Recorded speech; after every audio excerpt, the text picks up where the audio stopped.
Olá, eu quero saudar você com a graça, a paz e o amor de Cristo Jesus. Nesse mês de dezembro, nós vamos ter uma série exclusiva para falar sobre o nascimento de Jesus e quais as suas implicações para a nossa vida. A Bíblia é recheada de detalhes maravilhosos, tremendos, sobre como aconteceu a concepção e o nascimento do nosso Redentor Jesus Cristo. E o que isso significa para as nossas vidas. Que Cristo veio, isso é um fato. Que Cristo viveu aqui neste mundo é um fato inegável. Mas o que isso representa para nós?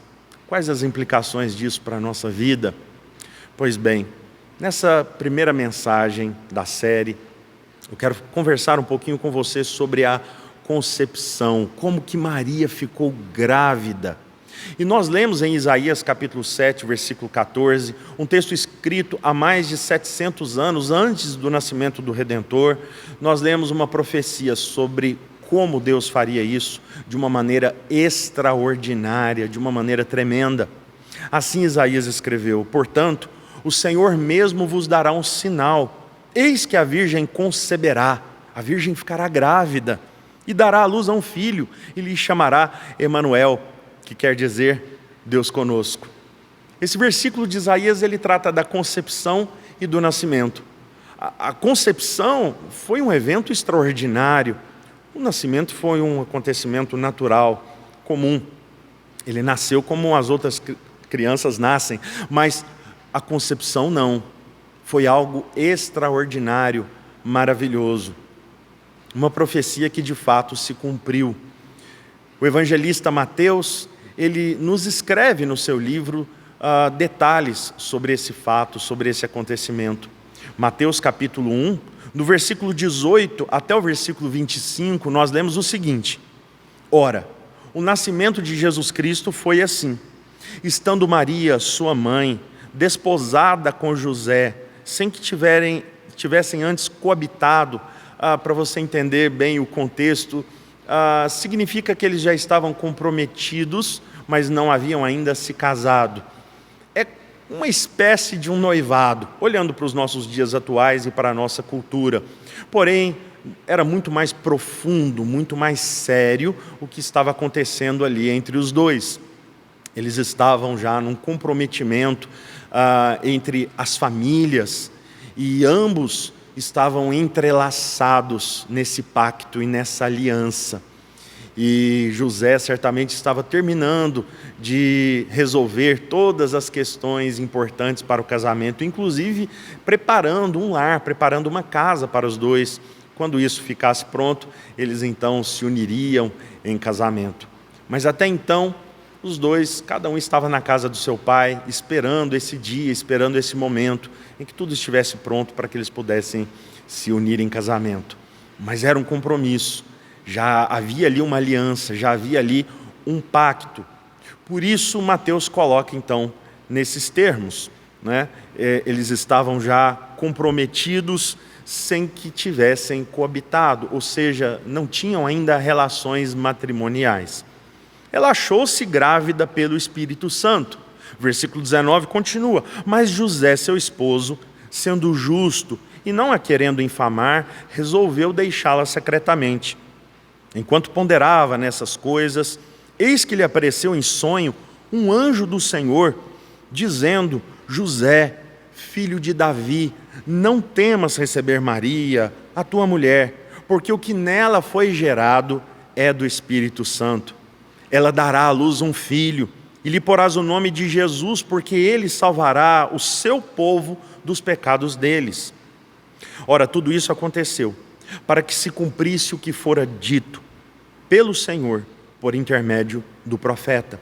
Eis que a virgem conceberá e dará à luz um filho, ele será chamado pelo nome de Emanuel, que quer dizer Deus conosco.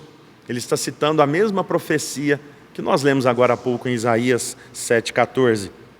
Despertado José do sono, fez como lhe ordenara o anjo do Senhor e recebeu a sua mulher. Contudo, não a conheceu, enquanto ela não deu à luz ao filho, a quem pôs o nome de Jesus. Esse texto nos trata de alguns detalhes extremamente relevantes sobre o nascimento de Jesus. E eu quero tratar de alguns deles com você. Primeiramente, Mateus nos conta sobre a virgindade de Maria. Sim, Maria era uma jovem, estava comprometida com o seu noivo José, mas ainda não tinha havido um relacionamento sexual entre os dois. Sim, estavam como noivos e não haviam ainda se casado. Por isso Mateus escreve que ela achou-se grávida pelo Espírito Santo sem que tivesse antes coabitado. No versículo 25, diz que José, o seu noivo, não a conheceu antes que ela desse à luz a um filho. O que significa essa palavra? Não a conheceu é um hebraísmo, é uma expressão que significa que ele não havia ainda tido relações sexuais com ela. Esse verbo aqui, conhecer, tem esse significado de relacionamento sexual, relacionamento de amor entre eles. Mateus não tem receio nenhum em trazer essas afirmações. Mateus não tem dificuldade nenhuma em afirmar esses milagres. Mateus não tem dificuldade com a concepção virginal de Jesus, em dizer que Maria ficou grávida pelo Espírito Santo do menino, da criança, Cristo Jesus, sem que tivesse tido relações. Ele não tem dificuldade nenhuma em afirmar isso. Por isso que ele, e também o evangelista, o escritor Lucas, ele também usa a mesma expressão, eles falam de Maria sendo virgem, eles usam a palavra grega pártenos várias vezes para descrever o estado de Maria. Maria, virgem, se achou grávida pelo Espírito Santo. Foi um milagre. Você não vai encontrar nada semelhante, parecido na história. Você não vai encontrar nenhuma outra vez isso acontecendo. Maria foi uma exceção. Deus fez um milagre maravilhoso e tremendo. Que todos sabem que Jesus foi um personagem real, isso é um fato. Mas é necessário crermos nas Escrituras que dizem que isso aconteceu estando Maria ainda virgem. Isso foi realmente algo tremendo, extraordinário. A segunda informação que também Mateus nos traz é que essa ação não foi uma ação qualquer, foi uma ação do Espírito Santo sobre a vida dela. Ele vai dizer que ela achou-se grávida pelo Espírito Santo. Quem estava agindo era o Espírito de Deus na vida de Maria. A mão de Deus estava ali sobre aquelas circunstâncias. A concepção de Jesus deve ser vista sob esse prisma, nesse ângulo. Foi uma ação do Espírito Santo. A mão de Deus estava ali naquele momento. Não foi algo normal, não foi algo natural, foi algo do Espírito Santo sobre a vida dela. Nós lemos em Lucas capítulo 1, quando o anjo Gabriel aparece para Maria. E ele explica para ela que ela foi escolhida por Deus. Veja só esse diálogo, Lucas capítulo 1, a partir do versículo 26. No 6º mês, foi o anjo Gabriel enviado da parte de Deus para uma cidade da Galiléia chamada Nazaré. E uma virgem, olha só a palavra sendo usada, e uma virgem desposada com certo homem da casa de Davi, cujo nome era José. A virgem se chamava Maria. E entrando o anjo aonde ela estava, disse: alegra-te, muito favorecida, o Senhor é contigo. Ela, porém, ao ouvir esta palavra, perturbou-se muito e pôs-se a pensar no que significaria aquela saudação. Mas o anjo lhe disse: Maria, não tenha medo, não temas, porque achaste graça diante de Deus.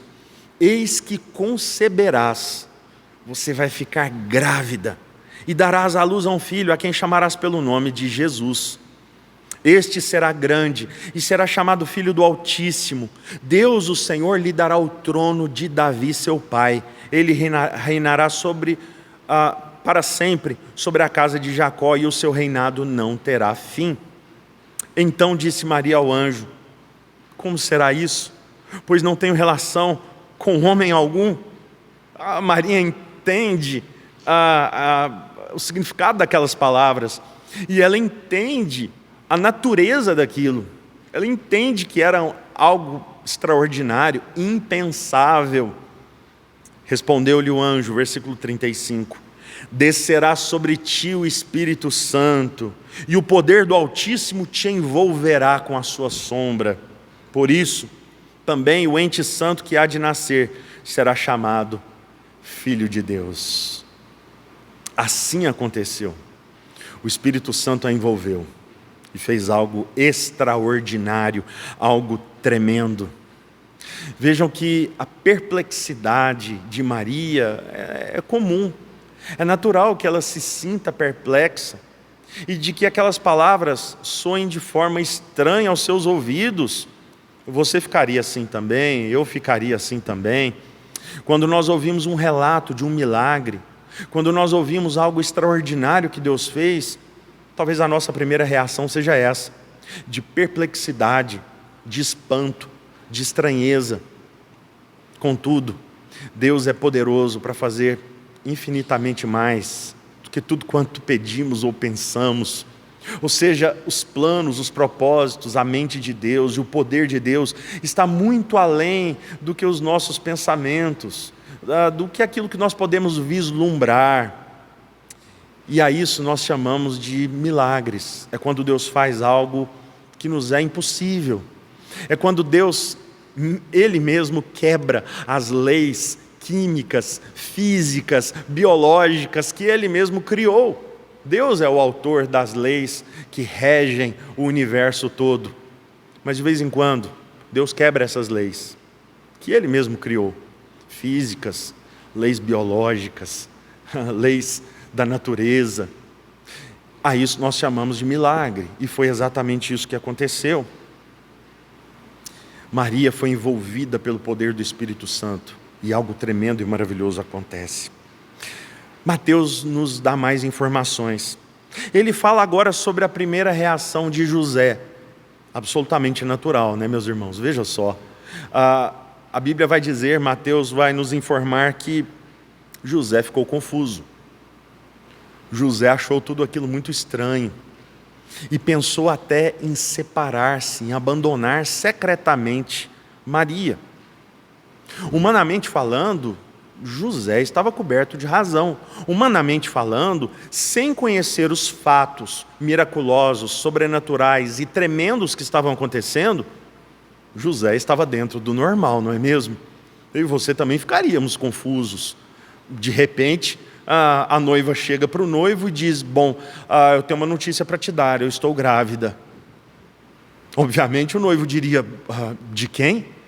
Quem é o pai da criança? Sendo que nós não tivemos ainda relação? Como que isso acontece? Bem, meu noivo, você sente-se primeiro, eu tenho mais outra informação para te dar. E ela é extraordinária, ela é tremenda. Conte logo, mulher. Pois bem, eu estou grávida pelo Espírito Santo. Você vai concordar comigo que, humanamente falando, sem ter noção de tudo aquilo que aconteceu, dos fatos extraordinários que Deus estava operando naquele momento, de uma maneira ímpar, maravilhosa, a reação de José, ela foi normal e natural para seres humanos que pensam racionalmente, que pensam como nós pensamos e que muitas vezes não conseguem enxergar, de primeiro momento, as ações extraordinárias de Deus. Mas a Bíblia diz que ele era um homem justo, seus padrões morais, éticos eram muito altos, muito elevados, e José não queria expor Maria de maneira alguma, ele não queria de maneira alguma que Maria fosse condenada por alguma coisa.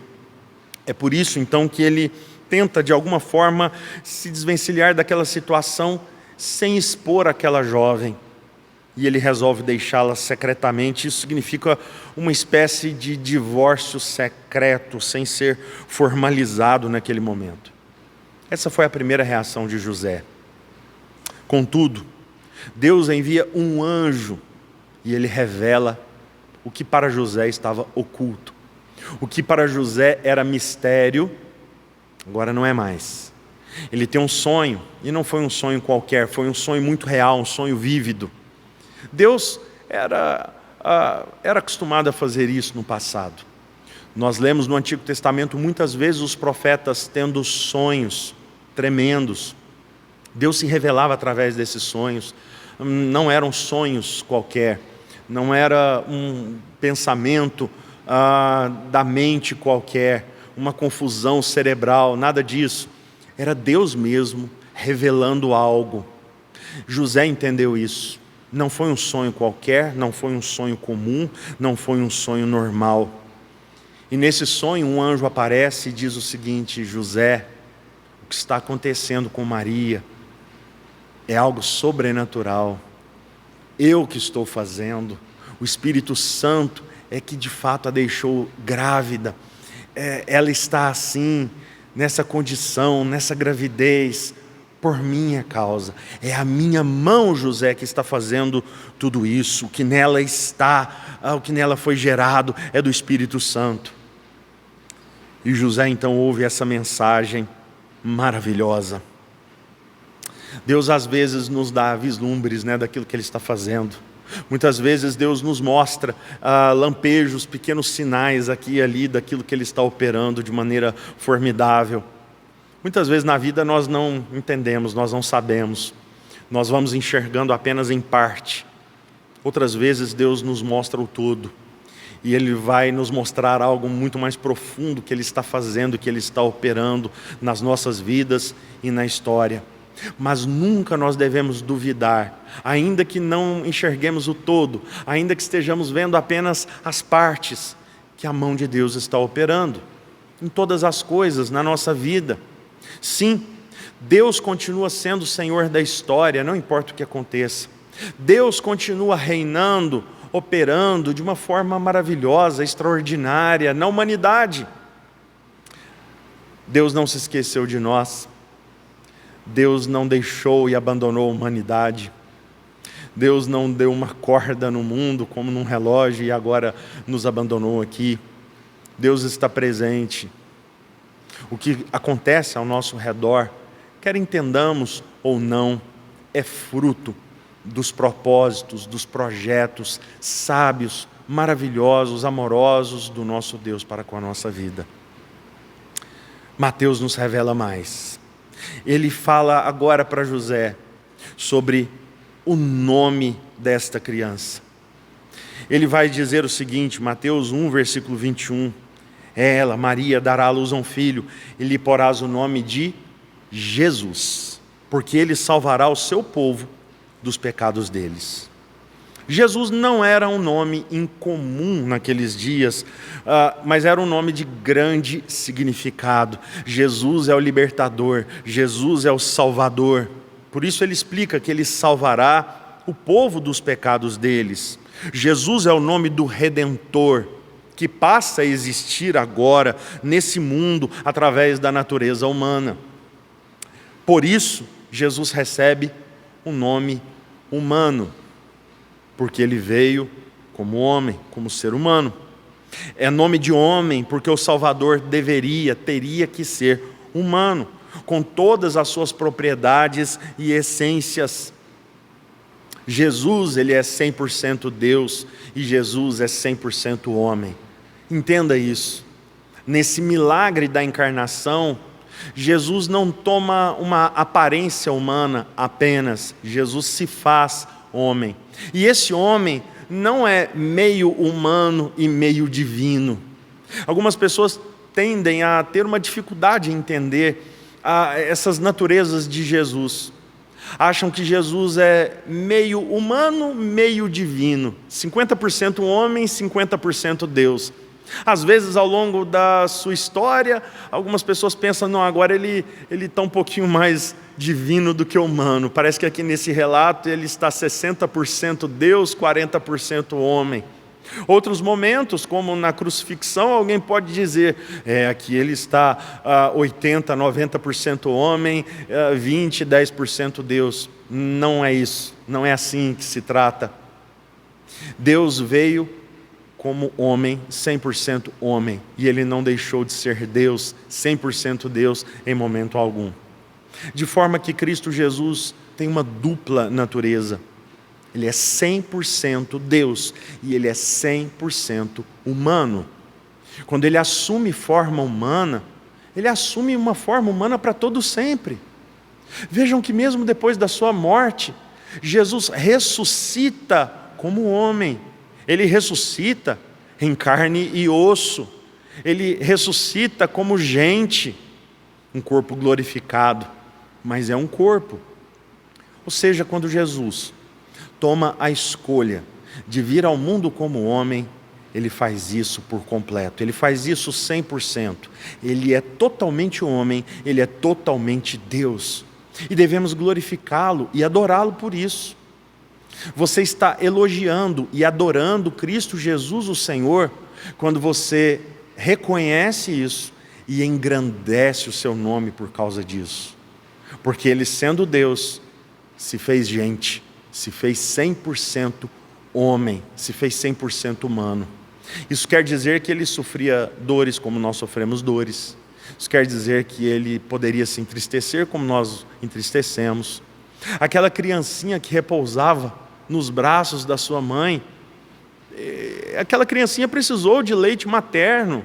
Ele precisou ser amamentado como todas as crianças precisam ser amamentadas. Porque embora sendo 100% Deus, ele era 100% homem. Uma criancinha que certamente nasceu chorando como todas as outras crianças do mundo. Uma criancinha que precisou ser amamentada, acalentada, que devagar começou a aprender as primeiras sílabas, as primeiras palavras, que devagarzinho começou a dar os primeiros passinhos.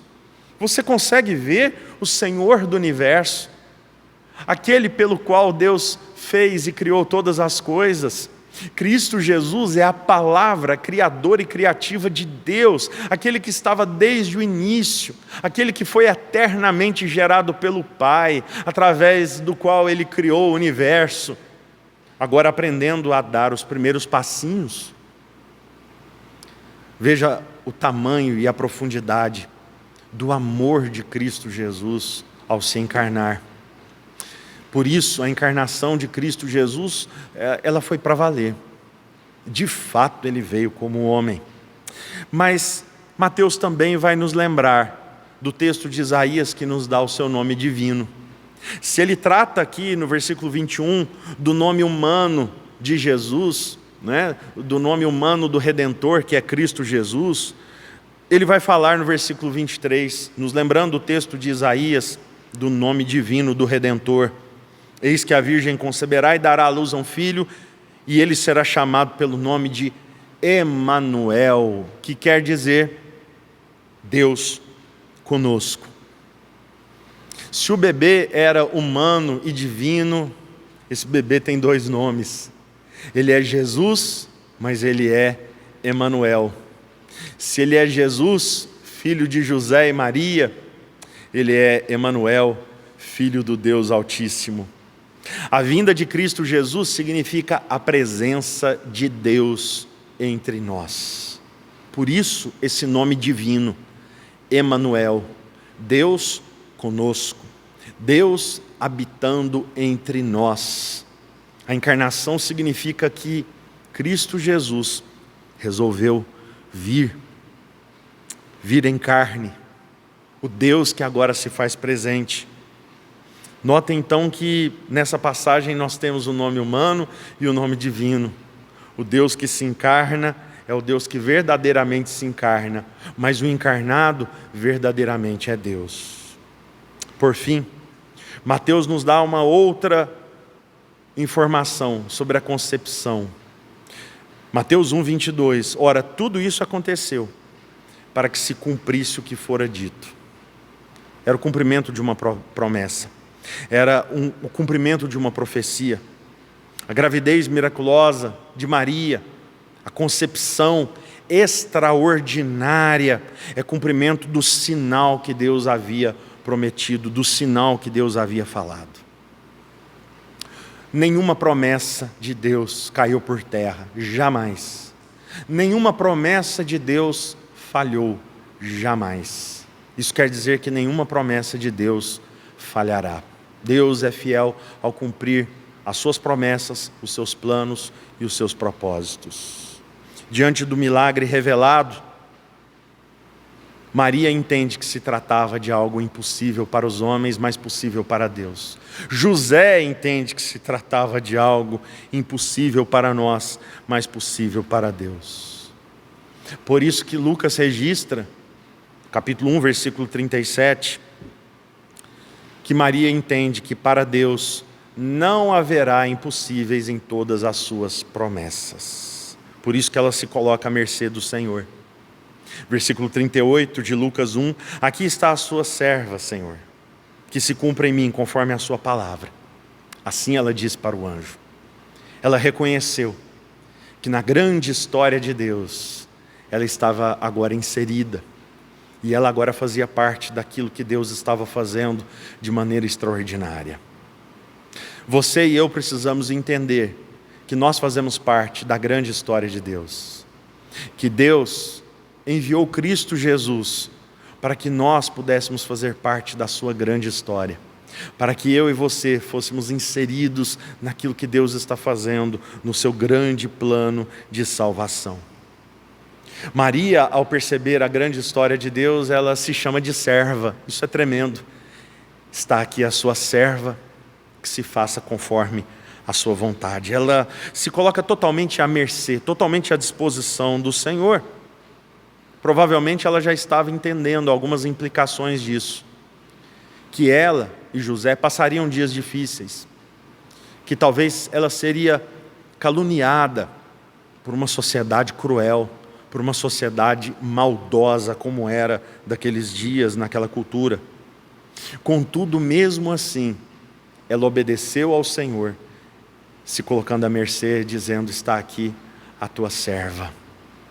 Eu e você precisamos, diante do Senhor, também nos colocar como seus servos. Estamos aqui, Senhor, como seus servos, para lhe obedecer, para lhe fazer a tua vontade, para que o Senhor possa usar as nossas vidas como bem quiser, como bem entender. Somos apenas servos, e que o Senhor faça a tua vontade sobre nós. Que esse seja o grande desejo do seu coração. Diante de Cristo Jesus, se dobre diante dele. Creia que Cristo Jesus é o Deus conosco, é o Deus encarnado. Ele veio a este mundo para que nunca mais ficássemos sós, sentíssemos sós. Ele veio não apenas para trazer companhia, mas para nos resgatar das trevas para a luz. Ele veio para retirar de nós todo o peso e a culpa dos nossos pecados, para retirar a punição e para nos levar à família de Deus. Podemos fazer parte da família do Deus Todo-Poderoso através de Cristo Jesus. E isso só foi possível porque Ele resolveu encarnar-se. Ele veio como homem. Era necessário que assim fosse. Creia nessas verdades.